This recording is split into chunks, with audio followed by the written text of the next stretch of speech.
School shootings drive headlines and dominate our fears, yet statistics tell us our schools remain relatively safe.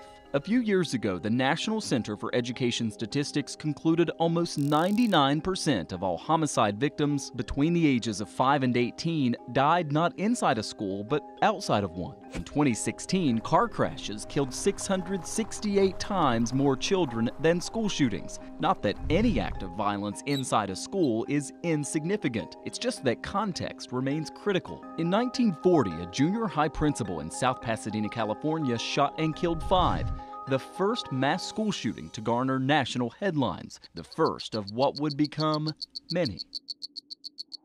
Our criteria count cases involving shooters who opened fire on many on-school grounds. 1956, Prince George's County, Maryland, 1 killed, 2 injured. 1961, Denver, Colorado, 1 killed, 1 injured. 1966, Austin, Texas, 16 dead, 32 injured, when a former student turned into a sniper on top of the University of Texas clock tower. We counted 4 in the 60s, then 5 in the 70s, 16 in the 80s, 16 in the 90s, a number that includes the shootings in and outside of Colorado's Columbine High School. 31 between 2000 and 2009, 62 since then. A trend, yes, but an incomplete story nonetheless, considering some of the upward tick can be contributed to the fact that the FBI only started tracking school shootings right around the time the numbers spiked. In other words, our list was bound to include more recent cases. Wanting a better analysis, we came up with a second list, involving only the school shootings that fell under the current federal definition of a mass killing, a definition that says 3 or more killings in a single incident. Here, our list shrunk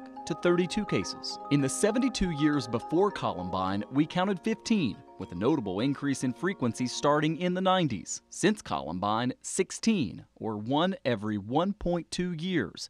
A nearly annual reminder of a school's vulnerabilities. Wanting to know more, we looked for patterns as well. Here's what we found. Of the 32, 78% involved a former or current student. All but 1 involved a male shooter, all but 2 involving a lone gunman. Of the cases where we could track the guns used, only 3 involved an illegally purchased or stolen weapon, although in 6 cases guns were taken from a family member. 17 shootings ended in an arrest, 13 in suicide, and police killed 2. And perhaps most importantly, in all but 3 cases, we found warning signs identified prior to the murders, like the shooter in Virginia Tech, who 2 years prior was deemed an imminent danger by a judge, or the shooter at a school in California who had been the subject of a domestic violence call the day before the attack. Reminders that we can do more to prevent something that's happening more frequently, something that's driving even more headlines, dominating even more fears, knowing they remain, thankfully,